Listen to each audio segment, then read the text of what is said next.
Welcome to The Good Life with The Last Disciples, where we speak freely, think critically, and live authentically. What? I'm Jaleesa. I'm Ryan. And that's it. This is Nobody's here. It's just us. All right, here we go. 5, 4, 3, 2, 1.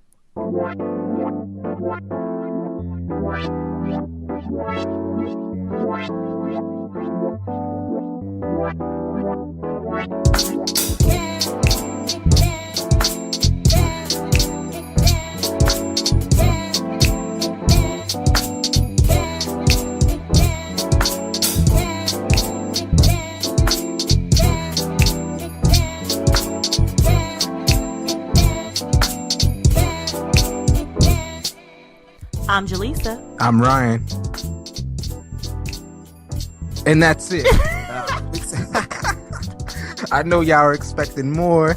E-Money, I know y'all expecting that. Bobby and Jocelyn. But it's just us today. And this is episode 6. So what's going on, Jaleesa? How you feeling? I'm feeling good. It's a little lonely in the stewed tonight, but we're holding it down, so I can't complain. Yeah. We'll make it work. So, listeners, as you can tell, it's just me and Jaleesa holding it down today. Eric, Bobby, and Joss, they're not able to be with us tonight, but we definitely send them, our love, and they'll definitely be back on our next episode 7. That's right. Come on back. And even though they're not joining us today, we still are going to talk about a very important topic, and that topic is entitled self-care. And today we have another special guest in the building, filmmaker and Blavity contributor, LeeAnn Chisolm, who will be joining us a little later during our Heart of the Matter topic. I'm super excited about that. Yeah, for sure. Me too. All right, now let's get into the rundown. But before we do, let's give a quick message about the podcast. Hey y'all, this is Jaleesa, 1/5 of The Last Disciples. Do us a favor and follow us on the socials. Yes, I said the socials. You can find us on Instagram and Twitter with the handle Last Disciples. Also, like us on Facebook at facebook.com/The Last Disciples.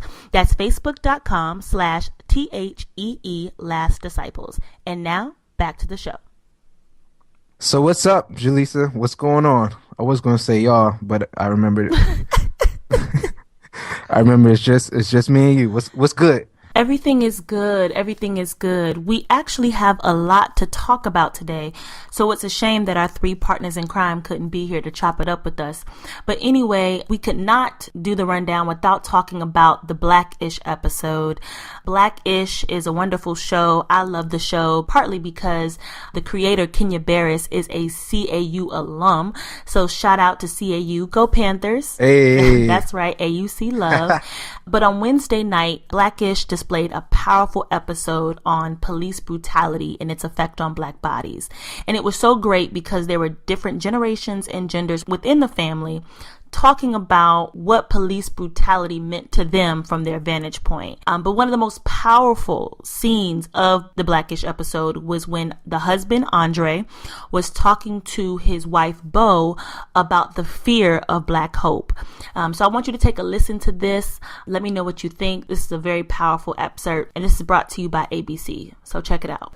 Let's say they listen to the cops and get in the car. Look what happened to Freddie Gray. Yeah, and what if they make it all the way to the station? Mm-hmm. You remember Sandra Bland? And let's say they do make it to trial. Mm-hmm. You see where that gets us? Don't you get it, Bo? The system is rigged against us. Maybe it is, Dre. But I don't want to feel like my kids are living in a world that is so flawed that they can't have any hope. Oh, so you want to talk about hope, Bo? Obama ran on hope. Remember when he got elected?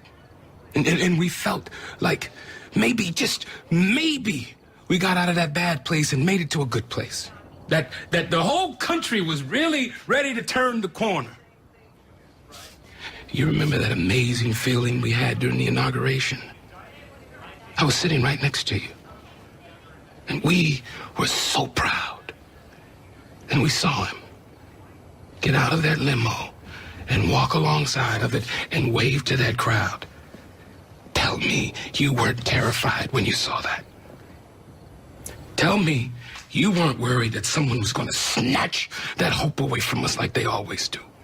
Man, that was dope. Yeah, no, that's powerful. Yeah. That's powerful. And I wish, well, just before talking specifically about the clip, I tried Blackish out at the beginning. I didn't really think it was funny, so I stopped watching it. So I haven't seen, I haven't a huge supporter from a standpoint of like what they stand for, but I just really wasn't just getting with it, personally. But, regardless of that, the clip that we just listened to is extremely, extremely powerful because I can't even really recall when a television show got so specific about stuff that people in the normal day-to-day aren't even comfortable talking about. So what I mean by that is like when he was talking about that fear that we have about Obama, and like when he made that's stuff that I thought, but I never actually like really said out loud. Yeah.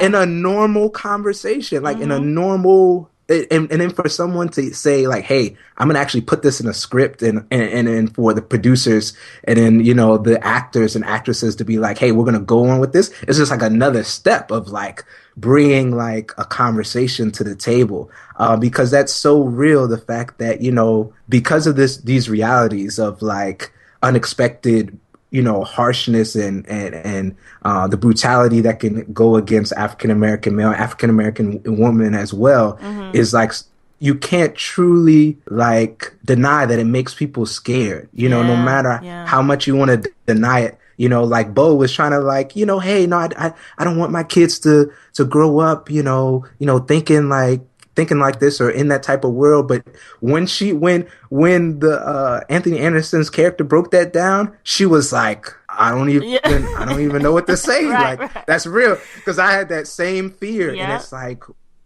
what to do with that fear and the fact that you can't. One of the scariest things in the world is to have a fear in which you feel as though you can't create a safety net around. And so if I have a fear around, my house being broken into, well, maybe I'll put some extra locks on the door. Maybe, if I have a fear of like getting in a car accident or something like that, there are some type of safety nets that you can put in place. But the fear of a mom that has for her babies when they go out into a world, it's like, what the heck can I really do? And it was undeniable when you saw her face. And for those of you who listen to the clip and you haven't seen the clip, definitely check a look at it, because her face was probably just as powerful as what Anthony Anderson had to say. Right, exactly. And that's what really got me. I've been a Black-ish supporter for a while, partly because the creator, like I said, is a CAU alum. So, you just really have to support that. But on a larger scale, what really impacted me when watching the episode was the fact that they actually named real names of people who were killed by the police. They mentioned Sandra Bland. They mentioned Eric Gardner. They mentioned Trayvon Martin. And they did it in such a creative way, but it was still in your face. And they weren't shying away from anything. I mean, they wanted you to know exactly how the Black community felt. And still was authentic to the Blackish brand. But to be honest, I understand what Dre was feeling. I mean, I remember looking at Barack and Michelle Obama walk out of that limo and thinking to myself, you sure you want to do that? I mean, look, man. We saw Kennedy, so we knew how it was supposed to go. And plus, this was the first Black president of the United States. And so I definitely felt that fear.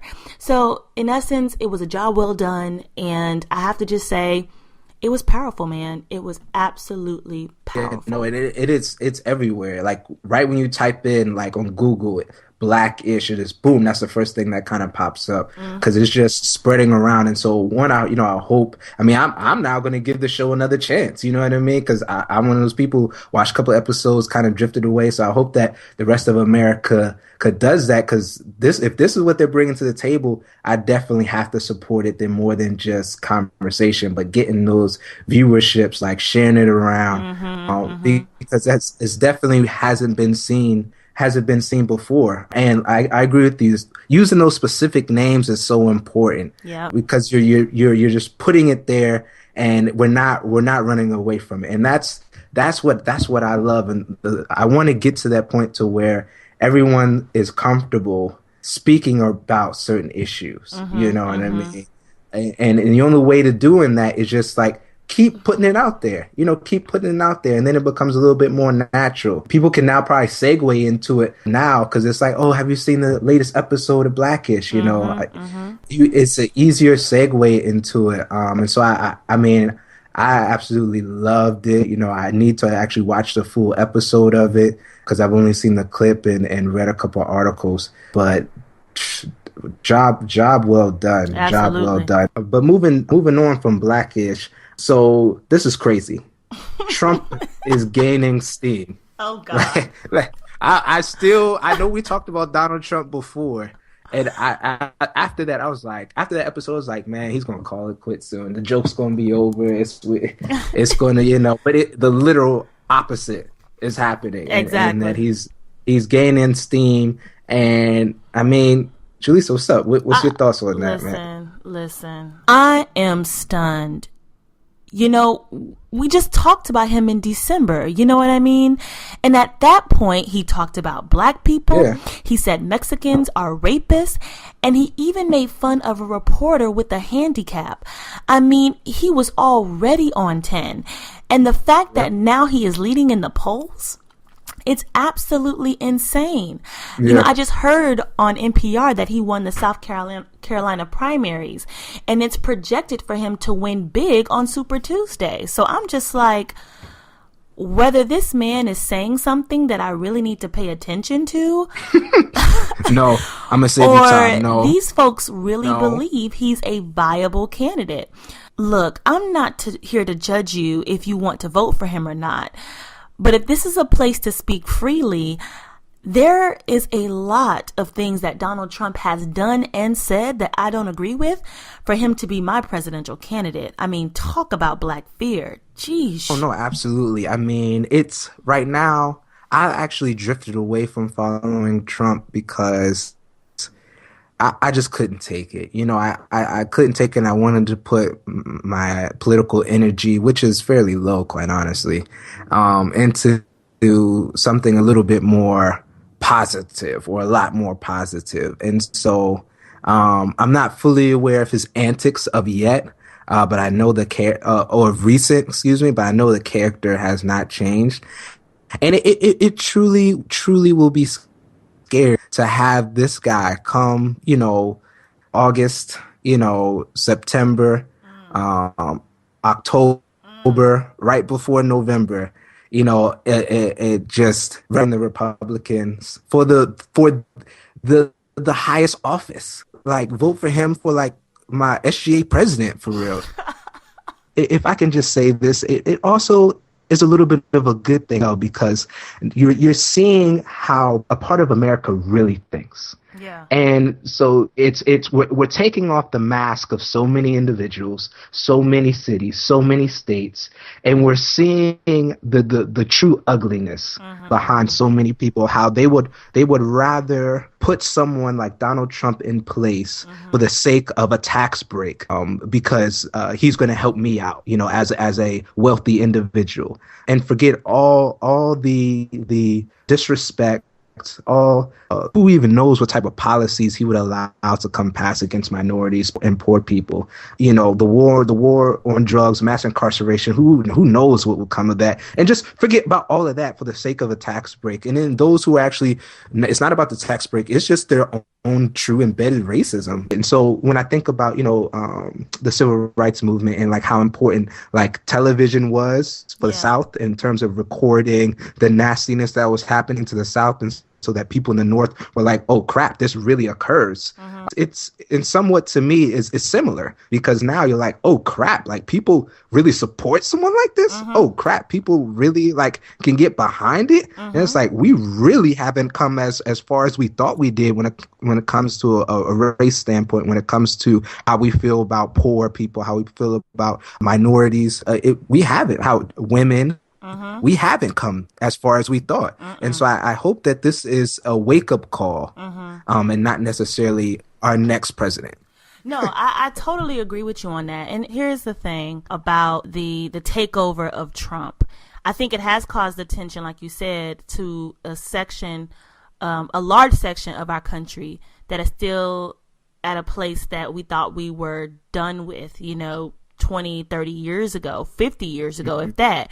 And they're still strong. And what has made me realize is that, and I hate to sound like a grandpa or a grandmother, because I've heard several of my friends saying, like, I'm not going to vote. Like, I don't know who to vote for. Democratic, Republican, I'm not going to vote. But, bruh, you got to vote. Because the more silent you become, the louder those other voices become. You know what I'm saying? And Absolutely. So in order for us to make sure that we don't go back 50 years ago, and not just in terms of Trump, but whoever candidate is out there, we have to make noise. We have to be civically engaged. And that's just what it is. So it's imperative that we get ourselves together. Yeah, for sure. Now it's time for Live Letters. With two people, we still can't get it right. Oh my God. There's so many things I think I know, and other things I think I don't. But the only thing I know for sure is you'll never know if you don't try and see how it goes. All right, our first live letter is from Lewis. What's good, Lewis? Hey, Lewis, what's up? Hey, Lewis wants to know, what are your thoughts of Kendrick Lamar's Grammy performance? So what's up? What do you think? What you think? Well, actually, I just saw it today, so I'm really late. You late? Yes, I'm late. Dang, girl. You already heard about it from other think pieces and podcasts. Yeah, I messed up. I fell off. But I watched it, and I only have one thing to say. It was blackety black, black, black, black. It was the blackest performance. It was as I've black ever as seen, black. If that makes sense. I don't want to be the person to think too deep into things, but I mean, the chains, the jail cell, the African dance going on. It was amazing. It was intriguing. It was thought-provoking. It definitely made a statement, and it was dope. Yeah. No, I when I first started listening to Kendrick, I called this dude a minister from the jump. I was just like, that's Minister Wait, Kendrick. a minister?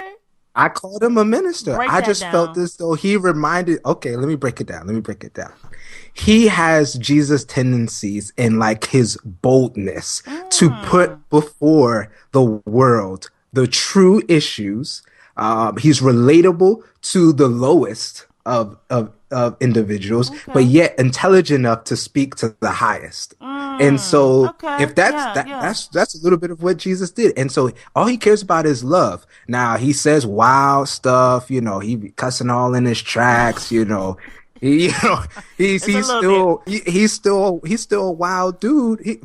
He is. But I picture the Jesus that I serve as a wild dude too. He was flipping over tables. Yeah, sure was. He's a wild dude too. So, obviously they're not like twins out here, but I definitely see, Jesus in his ministry, in quote unquote. And so to go back to the performance itself, it was awesome because again, like you said, the symbolism, like the fact that he even put the handcuffs on him, Yep.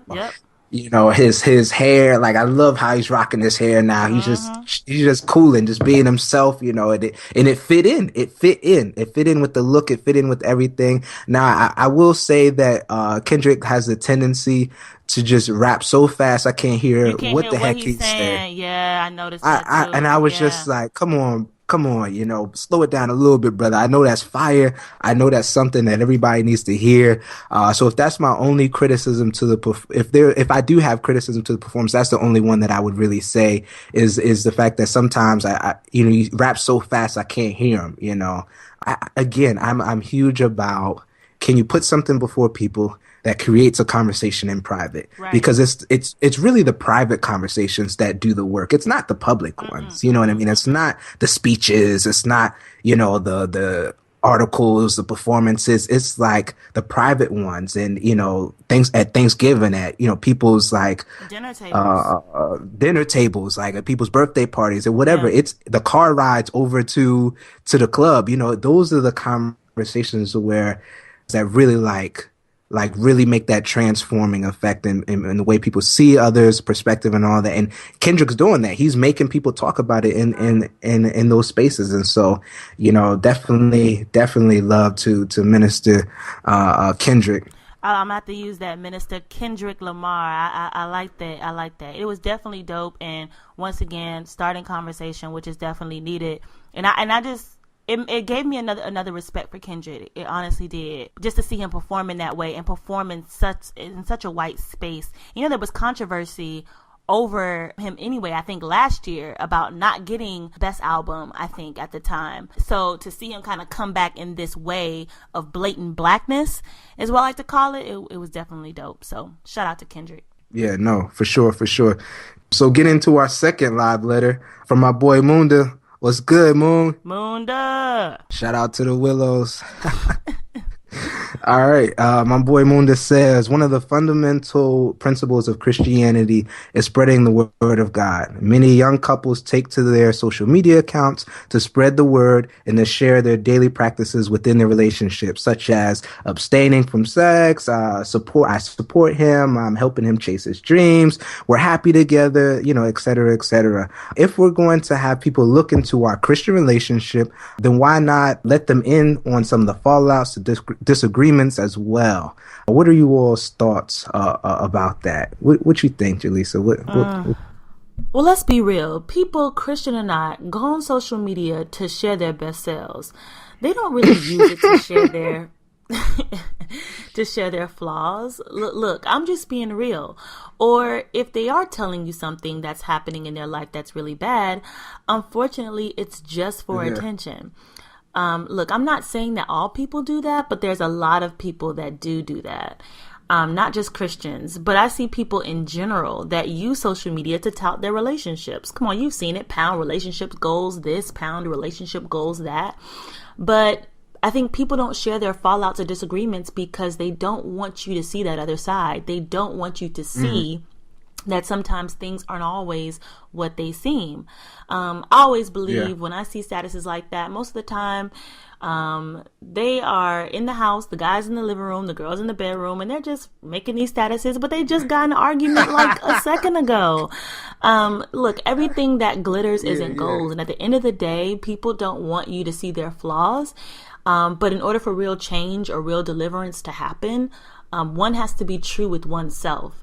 And it's a shame that everyone's not like that, but that's just the nature of some people, Yeah, no, I agree with that. And I think it's twofold. I think one, if it's just, you're in a Christian relationship and, it's definitely natural to just put up the good. And I don't necessarily know if it's really necessary to put up, some of the fallouts and disagreements, because it really isn't no one's business. You know what I mean? But I think that what it becomes different is if you're presenting yourself as somewhat of a ministry of some sort. So, maybe you aren't tag team preaching out there, but you have meetups, you have like little Bible studies. Then I think it is of the utmost importance to put the fallouts and the disagreements, because that's a situation where if you want to lead people, on this journey of Christian dating, they need to understand both sides of it. They need to understand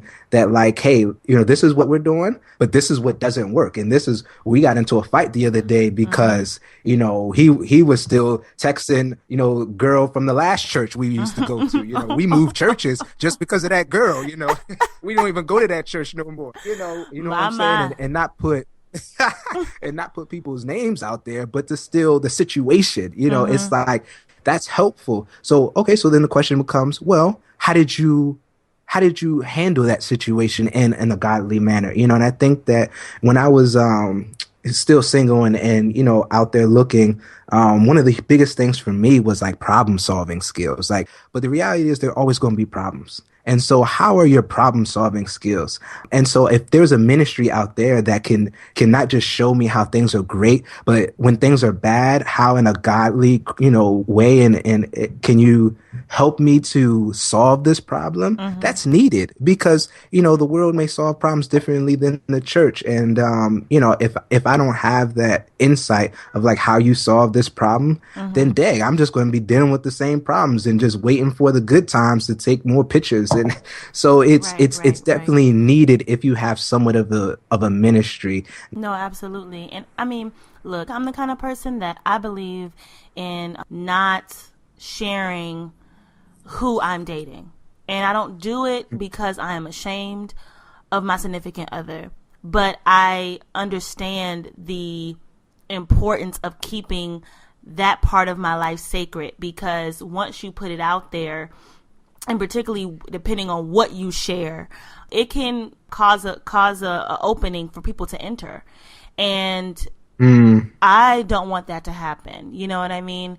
And so when people do that, when people constantly share and sometimes overshare, then that can cause an opportunity for people to enter and know your business and sometimes sabotage.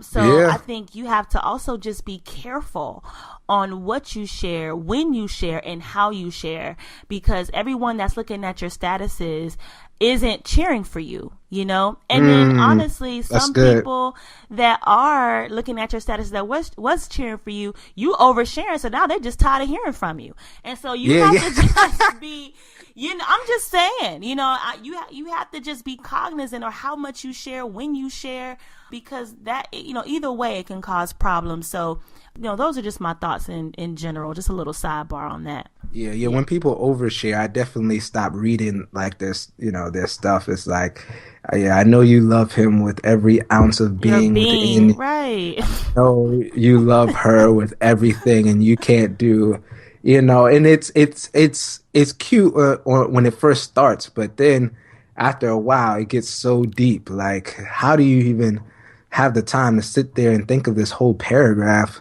Right. It's like, really? Well, how about you just tell her or him that, and not the rest of the world, but, God bless you in your ministry. Anyway, our third question is from Anonymous. We always end up getting someone who doesn't want to share their name, but shout out to you. But Anonymous says, "Hey, Last Disciples, I am currently in grad school. I am working full time and I'm in a serious relationship. Sometimes I feel overwhelmed with work, school, and still wanting to have a life outside of those things. What are some of the ways I can commit to taking care of myself in the midst of everything else I got going on?" That's a really good question. Rod, what do you think about that?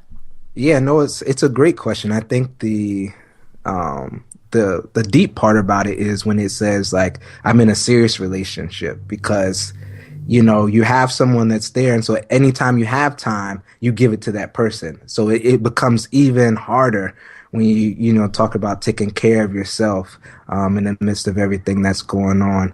But for me, in terms of like how I go about taking care of myself, is about super intentionality, being super intentional about the time that I allot for myself. And one thing that I love that Bobby does is Bobby, actually has a Sabbath, you know what I mean?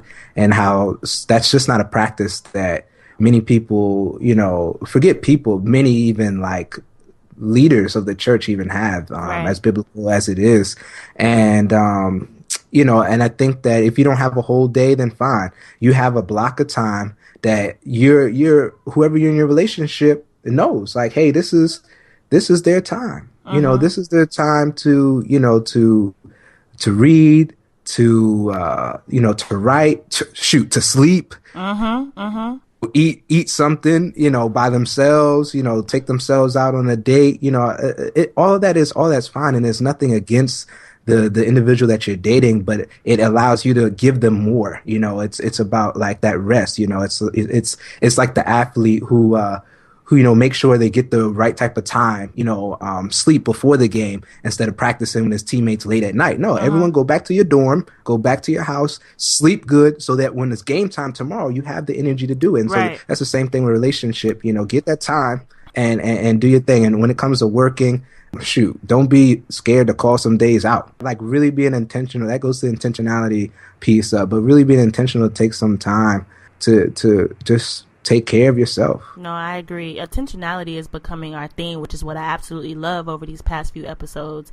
And I would say, again, have a conversation. I believe in having conversations. So have a conversation with your significant other, and let them know that you're overwhelmed. And more than likely, if this person loves you, which is what I expect that they do, talk about how they can be of service to you in that way. How can they lighten the load? What can they do to make sure that you're getting your work done in school, you're able to go to work fresh and ready to go, and you're able to spend time with them. So maybe it's not going out all the time. Maybe it's them coming over, right? Maybe it's them helping you study. Maybe it's them cooking you dinner or something like that. That's aiding you as you try to better yourself, right? And so, I think that that's something that you guys should have a conversation about. And more than likely, I believe your spouse probably loves you and cares about you. They want to participate in making sure that you're good and making sure that you're better. So have a conversation with Bay. Have a conversation with Bay. Yeah. All right. Thanks for the awesome live letters, y'all. Live letters is where we want to hear from you. If you haven't sent us a question or idea, hit us up. Send us some questions at thelastdisciples@gmail.com. That's THEE lastdisciples@gmail.com. Or message us on Facebook at facebook.com/thelastdisciples. And now we're going to get into a heart of the matter topic after this break.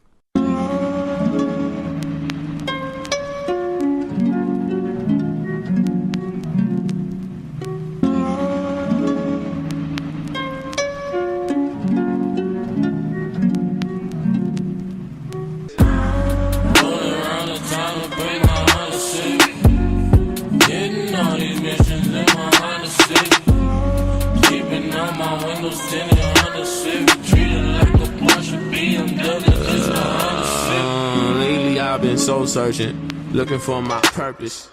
I believe if you believe, we can't dilute the surface. And we're back with the heart of the matter topic. This is the heart of the matter. Dun, dun. All right, y'all. Y'all ready to get started? Yeah, let's get started. Today we have a special guest in the building. We have filmmaker and Blavity contributor LeeAnn Chisolm in the building with us today. Let's welcome LeeAnn to the show, y'all. Woo! Woo!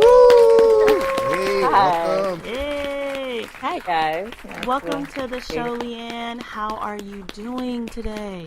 I'm pretty good. It's been a good day. How about you guys? I'm doing good. We're doing good. We're doing okay, Ryan? Good, I'm good. It was beautiful in New York. Was it? Yeah, it was beautiful in D.C. too. Maybe spring is peeking its head. So I know.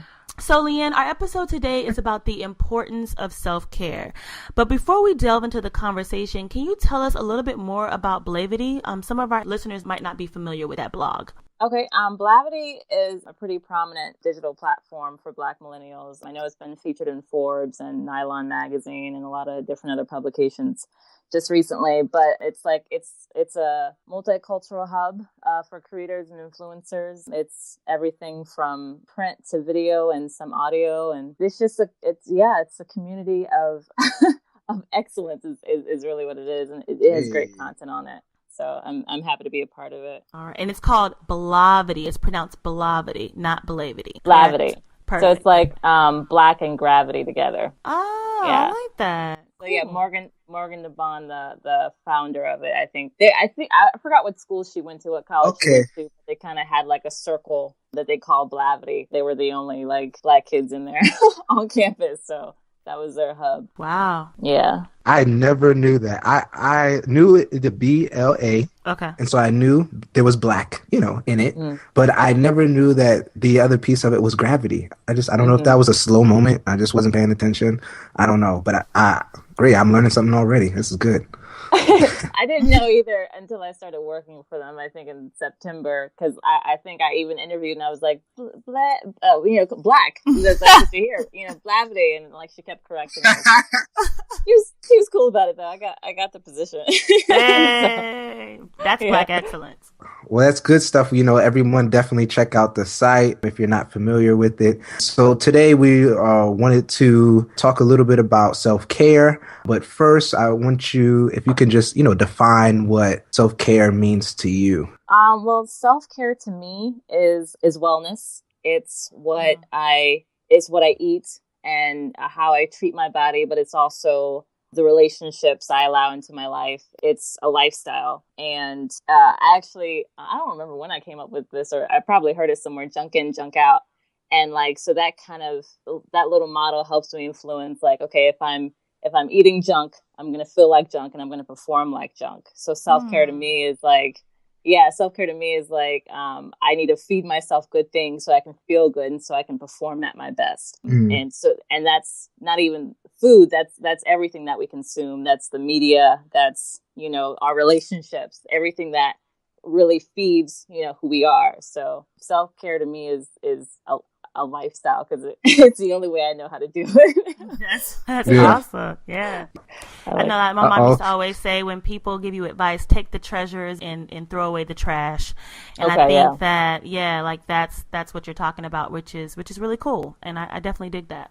Well, a little bit earlier, we had a live letter question that talked about how to commit to self-care. What advice would you give to a person who's just in the beginning of the process of self-care? Oh, man.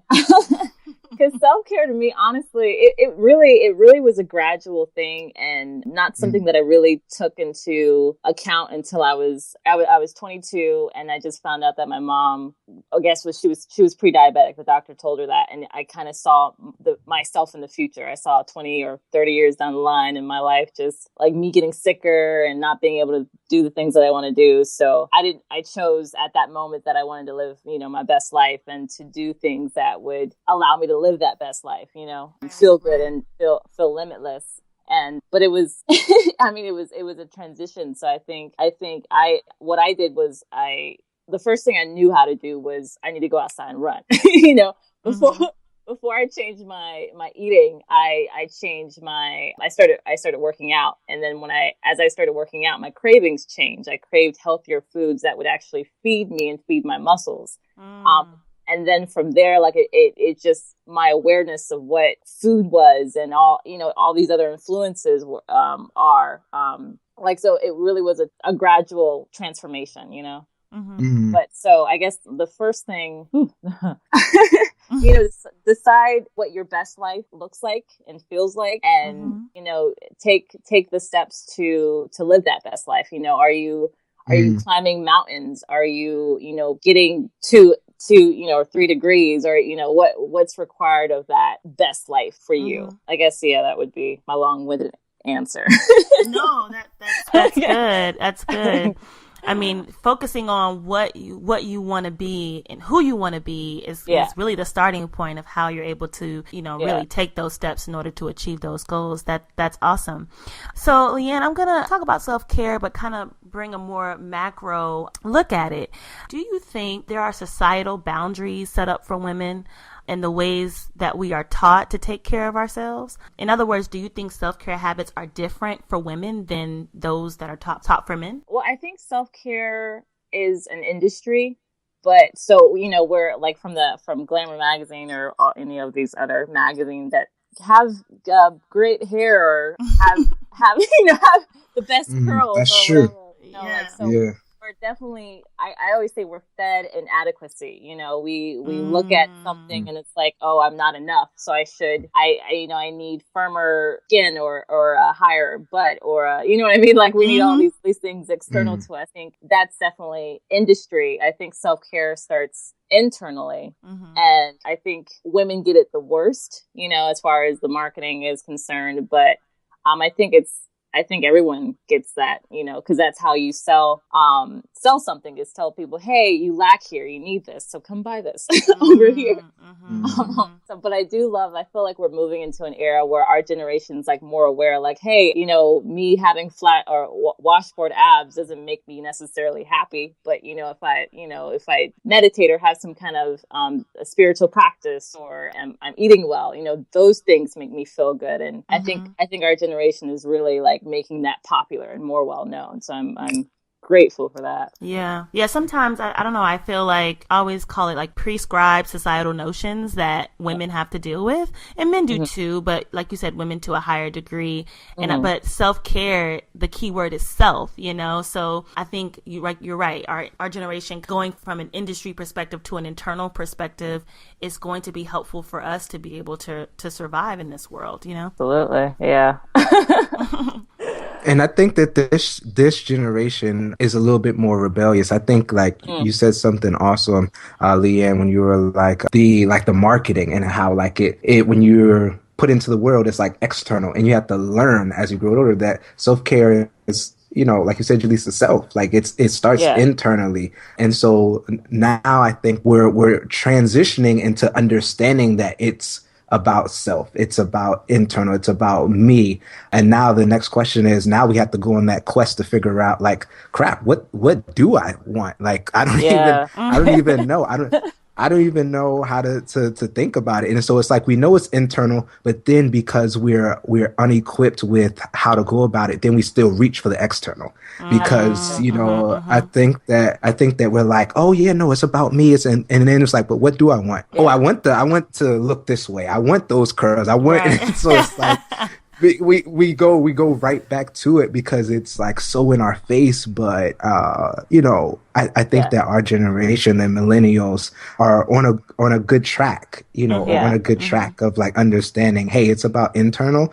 But I still don't think that, and to go back to your original question about like women and all the marketing that's pushed on it, I still don't think that it's natural for people to figure out an answer, you know, from themselves without so many societal pressures. Yeah. I think social media is also definitely helping with that, because we're you know, we're getting away from the big industry marketing where we're promoting, you know, self-awareness. But the issue, like you're saying, is actually knowing what that means. And it's not like, you know, all of us get to take a hiatus after, you know, we turn 18 and go discover ourselves. It's not really, it's not what we get. So it's definitely a life journey. You know what I mean? But I think we're light years ahead of our, you know, previous generations, I think. Absolutely. Oh, yeah. Cool. Well, a little birdie told me something, and when the chirp, little chirp. birdie told Chirp. and what that birdie said is that you are engaged. Yeah. Congrats. Thank you. That is what's up. That's what's up. You know, black love. Is he black? I mean, he might not even be black, Ryan. No, he's black. I'm a little biased. I like him dark. I'm sorry. That's a good point. I just threw that out there. I don't even know. I know, that right? could have that could have just been all ugly, all up in my grill. Had a dude just pop out of the Skype like, I ain't black. I ain't black. I'm Chinese. Like what? Hey, but you know, whatever skin color that he is, he's loving a black woman. So you know, there's still power there. There's still power. But awesome. Definitely congrats. And so, you know, we have a question, and it talks a little bit about like individuals in a serious relationship. And so for those who are in a serious relationship, you know, your life merges in with your mate, the person who you're dating, and you can lose a sense of individuality. Do you have any tips for how individuals who are dating, who are in serious relationships, can help each other practice good boundaries or self-care? I would definitely say, because I think this is an interesting question, because I would definitely say communication is key. But when it comes to like Rico and I, that's his name, we don't honestly have a lot of boundaries in the sense that we make self-care our life. Like it's as important to me as it is to him. So like he'll do yoga and I don't necessarily do yoga, but I'll do it with him. And I like to go on hikes, and he'll come and do that with me. And then like, you know, just the things that we make sure that self-care is something that we hold each other accountable for, that because if I'm taking care of myself, I can take better care of him, you know, in the same way, or vice versa. But I mean, we don't like work out all the time together and like, you know, Yeah. I think communicating like, hey, I really need space by myself to just like clear my mind, because you definitely need those moments. Communication is key, and if you're in a relationship for a long period of time, finding out how much space you need, and not so you can say, hey, like when I come home at night, I prefer like just 10 minutes to just decompress, and then I can like I can function again. I just have to get my mind right. I think I'm sometimes like that, but yeah, communication, but finding out ways that you can do self-care together also, I would have to say. Yeah. Ooh. I would love to hear if you and your fiance have like any traditions for self-care that aren't physical, or like working out related or eating related. Okay. Well, we do oil pulling, which, do y'all know about oil pulling? No, school us on that. Well, you can use coconut oil or sesame oil, but it's literally, you're just swishing it in your mouth like a mouthwash for 20 minutes. And most of the bacteria that's in your body is in your mouth. So if you want to get a really good cleanse on your body, you clean your mouth, you know what I mean, for the best health. So oil pulling extracts all like that bad bacteria out of your gums. And so it promotes good health. I think it helps with immunity as well. And I think it's also, people use it for cleaning their teeth as well, but I don't know, there's many different uses for coconut oil. I love coconut oil. Yeah. Oh, essential oil, because I used to have anxiety attacks. So essential oils for me, like I really love eucalyptus. You can just buy it, the little oil that you put in the diffuser, and I rub it on my hands. That was the way I was taught how to do it. You rub it on your hands and then you inhale it like 10 deep breaths, and that allows me to come back. That allows me to come back to like the moment present, and like, okay, cool, I can breathe. Wow. Wow. Yeah, you rub it on your that's ears. good. On your chest. Eucalyptus, peppermint oil, lemon oil is really good for that as well. Like if you're creating lemon oil is really good. Yeah, so that's something that we do together. Meditate. We try to meditate together, but I really need to get on my meditation game. The best I do is in the car while I'm driving, which you're not supposed to do. Yeah. That might be a little difficult. Yeah. Yeah. Well, thank you so much for taking the time to talk with us, LeeAnn. Like, we really appreciate it. But before we let you go, we ask every guest this question. What does the good life mean to you? The good life to me is my best life. It means feeling my best, being able to feel unlimited. I can working towards an unlimited lifestyle, in the sense like I want to be able to climb mountains when I'm 70. Like that's my goal. You know what I mean? So that to me is the good life, and for me, I do that by living organically and holistically and sustainably. So yeah, sustainably. I like that. Holistically, sustainably. I like that. Well, it's so dope to have you on the show, LeeAnn. Thank you again. Let's show her some love, Ryan. Can I clap it? Thank you. But LeeAnn, please, let us know where our listeners can find you. Do you have a social media? Do you have a website? Where can people find you? My website is Miss Chisolm, www.misschisholm.com, and my social media is Miss Chisolm all around. And yeah, I'm working on because I do film. I'm working on a series where I can do wellness and film together. So I'm really excited about that coming up soon. Wow. Okay. Keep us updated on that. So thank you so much for joining us. And you are officially a friend of the podcast. So if we need some more self-care advice or some more holistic, sustainable talks, we definitely want you to come back. Would you come back for us? Absolutely. I do this every day. Come on. Hey! All right. That's awesome. Thanks for joining us. Thank you. Wow, that was definitely good. Today's conversation was so important. Yeah, self-care is definitely a part of the good life. So we have to, take care of ourselves. What are some of the ways that we already practice self-care? I'll go first. One of the things that I do as far as practicing self-care is really taking time to myself, as far as having time of solitude. So, because I do a lot, like my job involves me talking to a lot of people. I'm in a lot of extracurricular activities. So sometimes I do take a Saturday or do take a Sunday and just be by myself, take time by myself, maybe catch up on my favorite shows, pray, write, like just take time to just hear my own thoughts and, you know, talk to myself. Yep, I said talk to myself. That is okay, as long as I heard you, as long as you don't talk back to yourself. But you're not considered crazy. But yeah, those are, I think solitude is, for me, is one of the things that I do to take care of myself. Just having time by myself to hear myself and to really just collect my thoughts and, you know, get back to being centered. Yeah, what do I already do? Well, I know I'm definitely going to do those oils in the future. For Yeah, sure. yeah, those eucalyptus that oil and that's something. Reason of that. When the kids get crazy at the school, I'm just have that ready.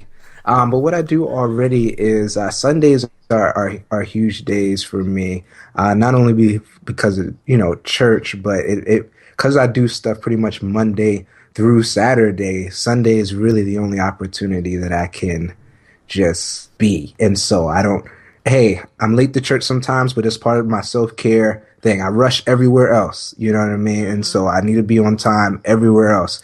And so I won't get, you know, necessarily in trouble for being late to church. And that's part of my self-care, you know, I guess rhythm. It's just like taking my time. It's okay. Chilling out. Yeah. Not rushing. It's really just like taking that day just to be okay with whatever. The train's messing up. Oh, I'm cooling. I ain't tripping. You know, it's really, so I guess just that perspective is what I do. And I always have that perspective on Sundays, because if you have that during the weekdays, you know, you're going to get in trouble with your job. But Sundays is really that opportunity to just go with the flow. And it really helps me to just like simmer down from the week and get ready for another one. That's good. Well, that's it, Rod. Episode 6 is done. Episode 6, we did it. Hey, we by did it. We held it down. Hey. We did that. We did that. We killed that, y'all. But before we go, as always, we have to ask the question: what's good in your life this week, Rod? What's good in my life this week? Well, this week at the school will be, I guess, one of the official first weeks of like preparation for our evaluation. So I just learned on Friday that we're getting evaluated.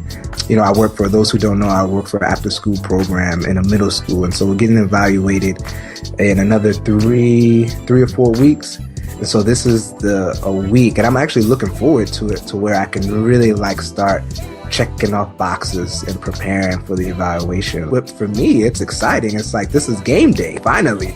I've been getting the staff together, getting the kids together for this day. And so it's exciting to know, like, starting on Monday, I can really start the prepping for game day, the evaluation. So I'm actually kind of looking forward to work this week. That's awesome. Bobby, what's good in your life this week? Cricket. Jocelyn, what's good in your life this week? Cricket. Eric, what about you? Cricket. What's going on, E-Money? Let me stop. What's good in my life this week is that I actually had a chance to go to the White House this week. It was awesome. Oh. Yeah. I did not see Obama. I'm just so sad. But I was able to meet his chief of staff, Valerie Jarrett. So she is the woman in charge that handles everything that deals with him and his schedule and White House affairs. So that was really cool. For Black History Month, one of their celebrations was honoring HBCUs and talking about its value. So they had some Black celebrity entertainers who went to HBCUs to talk, and we were able to talk back and forth. And it was live streamed, so it was really cool. So if you're interested in looking at the event, go to whitehouse.gov. Just probably search HBCU celebration, and the event will pop right up. So that was really hot. Yeah, no, that's tight. Yeah, that's tight. All right, y'all. Don't forget to check us out on the web at www.lastdisciples.info. Also, you can subscribe to us. So subscribe to us, y'all, on iTunes, Stitcher Radio, and SoundCloud at soundcloud.com/lastdisciples. Also, don't forget to hit us on the socials, on Twitter and Instagram at Last Disciples, and like us or love us on Facebook at facebook.com/The Last Disciples. That's THEELAST Nike Last Disciples. And again, please rate us, y'all. Let us know what you think. We know y'all listening. We see the statistics. So rate us and comment on iTunes and SoundCloud and share a review. Show us some love and let us know what you think. All right, and definitely remember to look out for us on first Wednesdays, all right? We're the first Wednesdays of every month. Tell everybody, tell your mom, dad, whoever. Tell them to listen. Let's make sure that we continue the conversation with the people that we love. See you next month. We out. We out. See ya.